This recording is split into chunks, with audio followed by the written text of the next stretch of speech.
All right, now that you've got all of the parts of your faces put in, now you can start adding things like the shadow on your face and your hair. I highly recommend doing the shadow on your face first, because once you have it down, you really don't want to have to mess with your hair. Like once you have your hair in, you don't want to have to mess with your shadow anymore.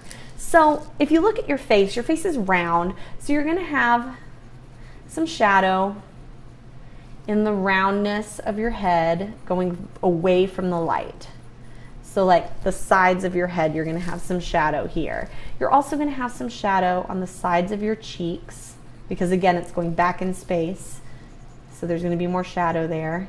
And when you have your cheek, wherever your cheekbones are, there's gonna be light hitting them. So you need to look and you need to see like where is the fullness of your cheek. That's probably where a highlight's gonna be. And there's gonna be some shadow underneath it. And then you're gonna have some shadow under your chin. So I like to go in and I like to kind of just make it sketchy and then come back with my finger and smudge it up, knowing that if I get it too dark, I can always go back in and erase things. I forgot to erase that helper line.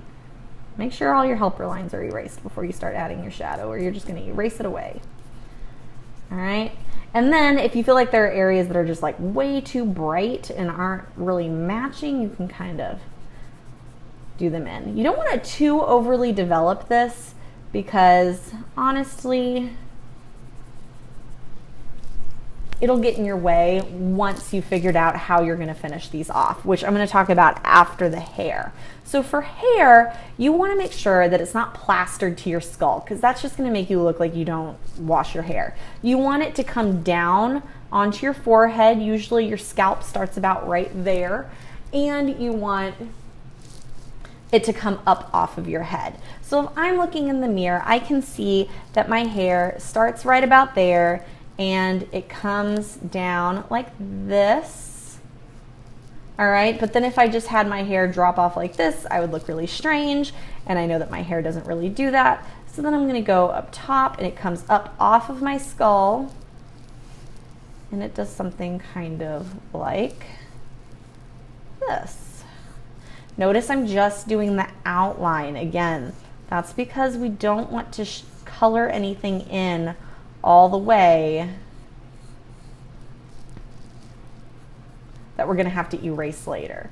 So there's the outline of my hair. So now I'm gonna go back in and I'm gonna erase away my skull and any shadow that's now under my hair. I'm gonna erase that away. And this actually goes in front of my ear right there. I'm gonna erase that away, but I'm not my whole ear because I can still see some of it. So I'm gonna put that shadow back in there, and that covers that part of my ear up just a little bit.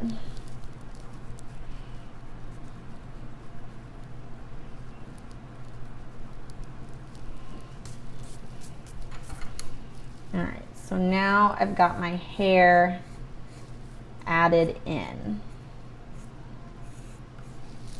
Okay, now I'm going to talk about, all right, so once you have this, then you're ready to think about what you want to do to fill these out, and that's going to be our next step.